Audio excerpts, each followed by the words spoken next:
So my name is Matt Drew. I'm the onshore infrastructure construction manager for a company called Orsted. And Orsted is a company that got its origins in the country of Denmark. Orsted started off many years ago as being the electrical utility for Denmark, but about 30 years ago made a decision to move away from having traditional fossil fuel generated means of power and move toward renewables. And so we're a company today that in Denmark is 95% plus powered by green energy, and we've expanded that vision to other countries like the U.S. where I live. Here in the U.S., we have many offshore wind projects that are in the development. So we're in the planning stage. We're doing environmental studies, and we're looking into all the upfront work to develop an offshore wind farm off of the coast of Delaware and Maryland. So my job is not things that are out in the water, but it's to do all of the bits of construction on land that enable the offshore wind project to happen. So specifically, the things that I get involved in are harbors, operations and maintenance facilities, grid connections and substations and things like that. So my job is to begin that planning process, and then as we start constructing, I'll be overseeing the construction of those facilities on land that will help make the offshore wind project happen. So that's a little bit about what my job is. Awesome, thank you. Yeah. Tell me a little bit about your career path or your story to how you got to where you are. Yeah. So I am an engineer, and I was lucky enough that when I was about 12, 13 years old, I got to work with some of my parents' friends who were engineers. I got to know them, and decided in an early stage that I didn't quite understand everything that an engineer did, but it sounded like a career that I wanted to go into. So I know that a lot of kids at that age are still kind of searching about what they want. I was fortunate enough to kind of have a glimpse and a desire to move in a certain direction, and that's the direction that I moved into. So I went to a cooperative engineering school, worked and went to school time. Got my mechanical engineering degree. I went on to work in manufacturing for the first 15 years of my career. I like to say that my career is kind of in 3 acts, where I spent a 15-year period as working in manufacturing, and then from that I transitioned into consulting. I was one of the owners of a local consulting engineering firm where we did a lot of industrial and commercial manufacturing building designs. So I spent the second half of my career, or the second act, if you will, in consulting. And then I like to say to people that the third act of my career, and probably the final act of my career, will be in the offshore wind industry where I am today. Awesome. Tell me what an average day looks like in your career. Sure. So as an engineer, I spend a lot of time planning and looking forward and thinking about what problems we might have before they become problems, and then putting solutions in place. So I spend a lot of time in meetings and group discussions with colleagues to vet out what is it that we want to try to achieve in designing something.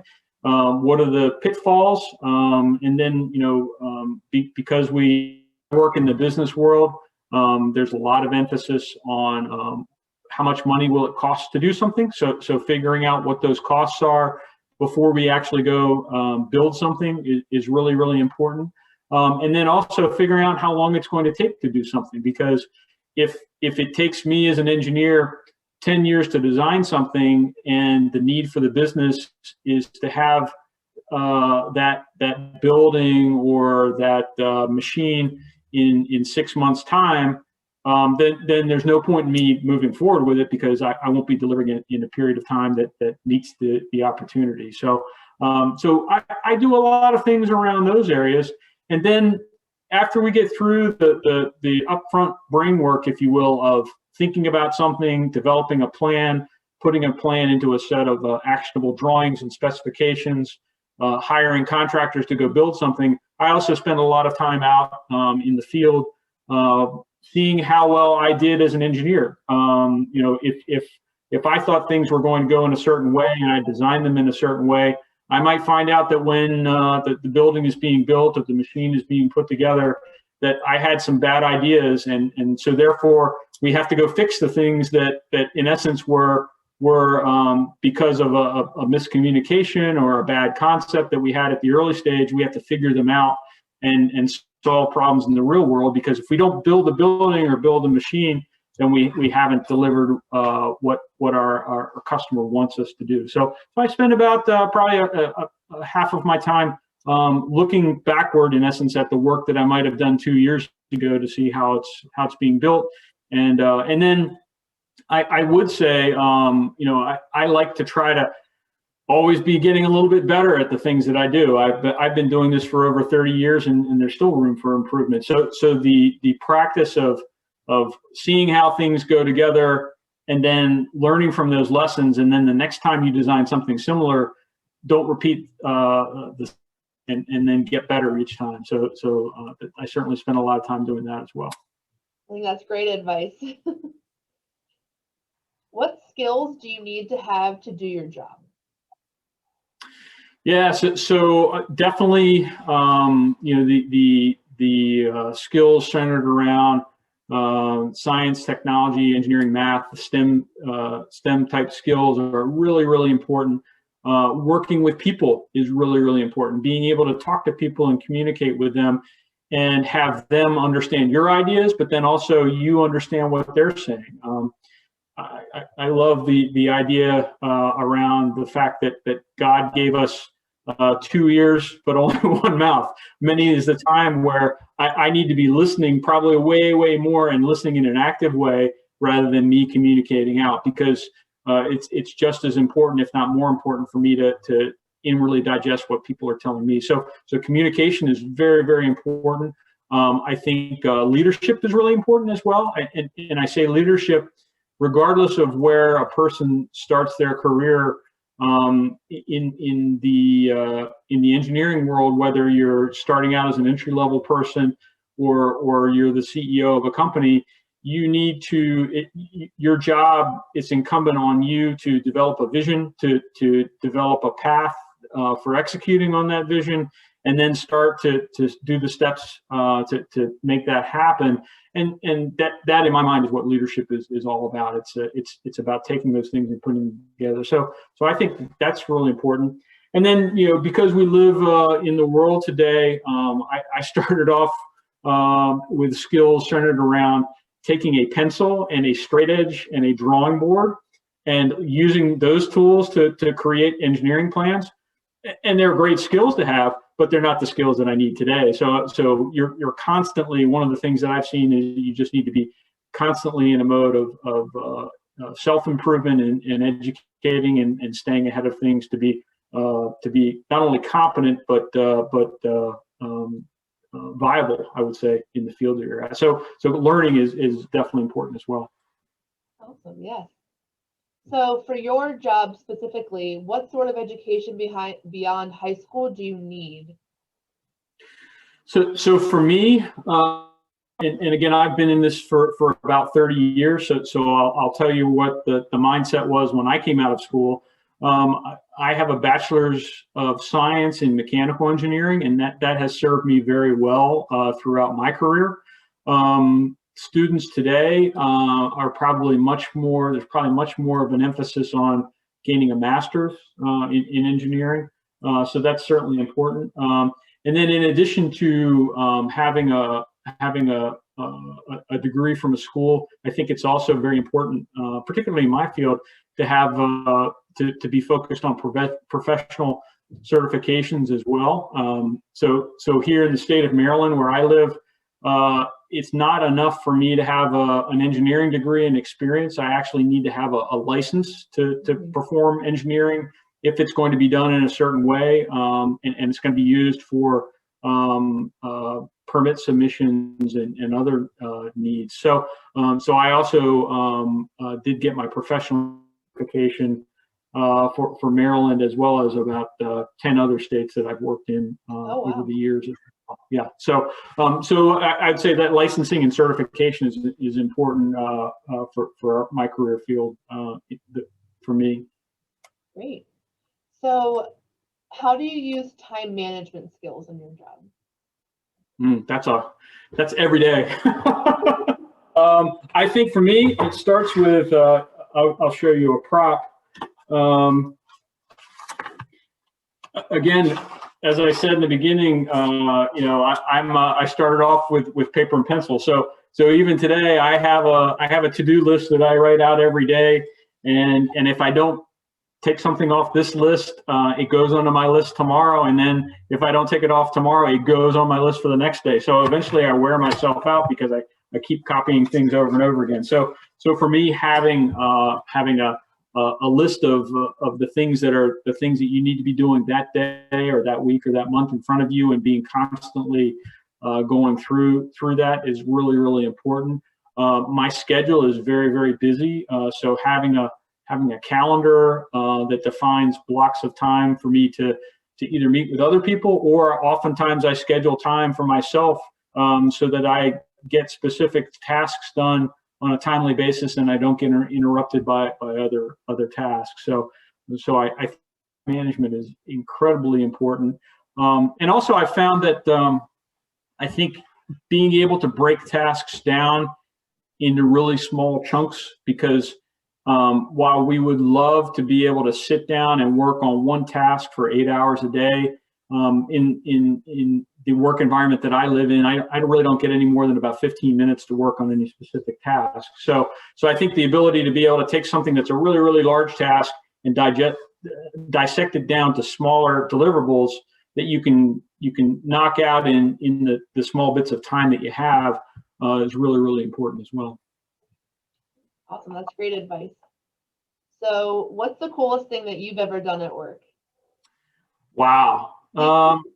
I've had some really interesting projects. I think one of the neatest companies that I've ever gotten to work with, that I've gotten to do just some mind-bending stuff with, and I would say I'm only a member of the team, so I don't take credit for any of these things. I help contribute, but there's one of my longtime clients is a company called Hardwire that's in Pocomoke, not too far from Salisbury, and I've worked on a number of projects for them. They work on making buildings stronger, and then developing armor for protecting our soldiers.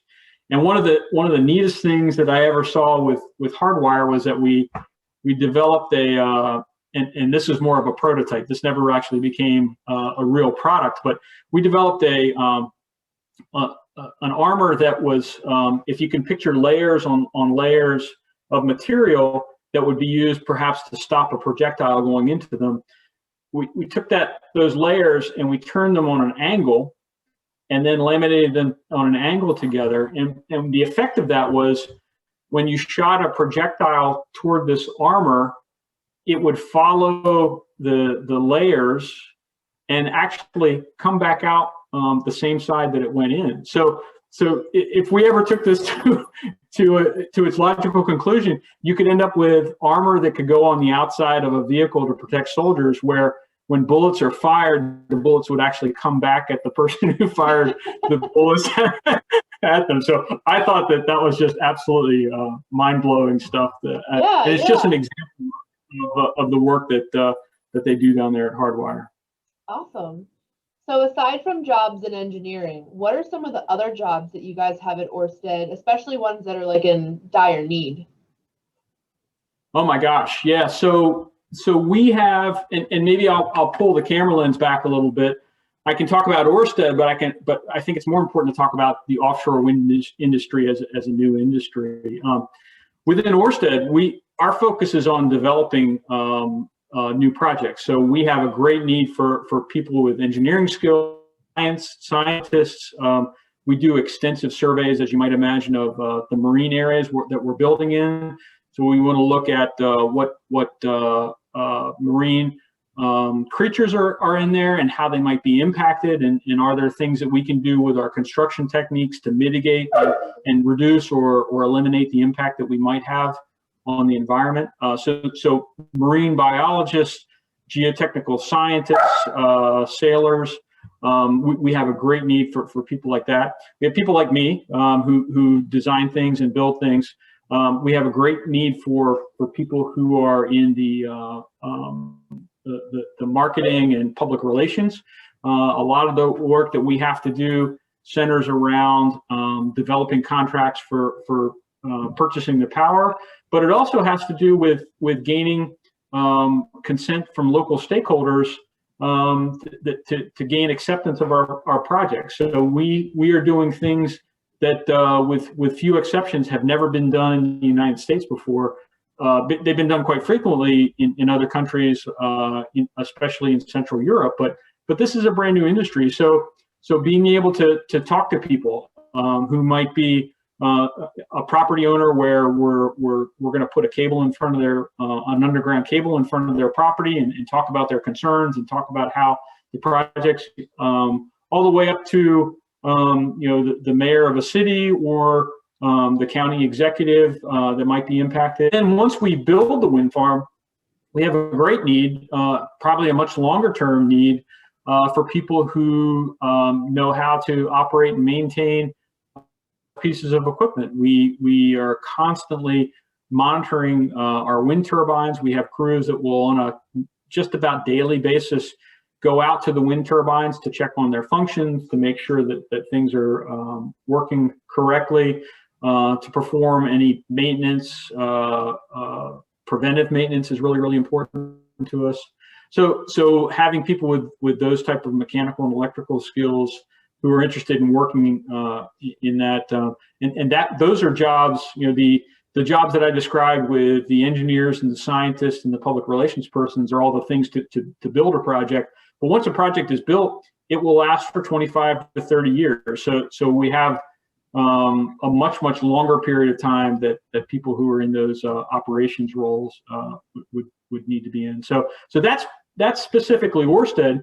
But if we look at the entire offshore wind industry, we have need for manufacturing. We need new plants that will make wind turbine blades and nacelles and towers and foundations and electrical components and cabling and vessels and on and on and on and on. So there, if there's, this isn't a good number, but I'll say if there's a single job that would be, taken by an employee in the development of a farm, there could be 10 to 20 other jobs that are spin-off effect jobs where we'll need. So by having this new industry come in to Maryland, there are going to be, in essence, induced jobs that will happen that may not be directly associated with Orsted, but would definitely be associated with the offshore wind industry. Wow, sounds like you guys have a lot of jobs there. Yeah. So what kind of advice would you give to an 8th grader when they are thinking about choosing their career? I think the biggest thing that was the most helpful for me was to start to try to work in the career as soon as you can, and you don't have to go through 4 years of college before you start to work. I think I had the opportunity to go to an engineering school that was a cooperative engineering school. In my case, what that meant was I would go to a three-month semester in the college setting, and then I had to work for 3 months, and I would alternate back and forth between work and school as I was getting my education. And that experience for me helped reinforce my choice that engineering was the right choice for me. But I also had other friends while we were going through school, and it made them realize very early on that engineering was not the right choice for them. And they figured that out very early in the process, and they were able to switch to something else. So the biggest advice I would give anyone is to try to do some level of work in the career that you want to go into before you invest your time and energy into a long education.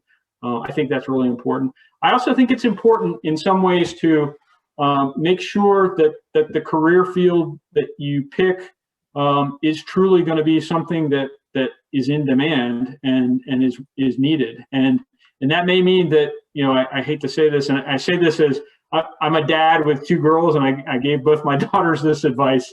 You may have to pick things that will give you a good foundation. It may not be everything you think you ever want to be or do in life, but you need to have a good base level of education and experience that will allow you to do other things and give you something you can fall back into.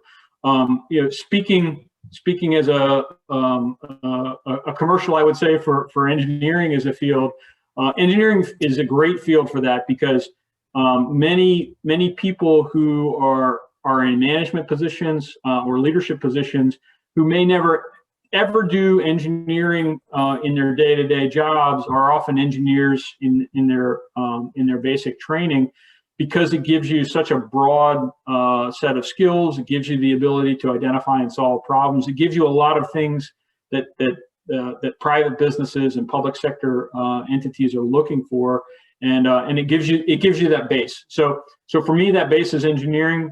For other people, that base could be something else. But I think having a good, strong base of something that's a viable, in-demand skill set is really, really important. Awesome. I think those are all great tips for our students.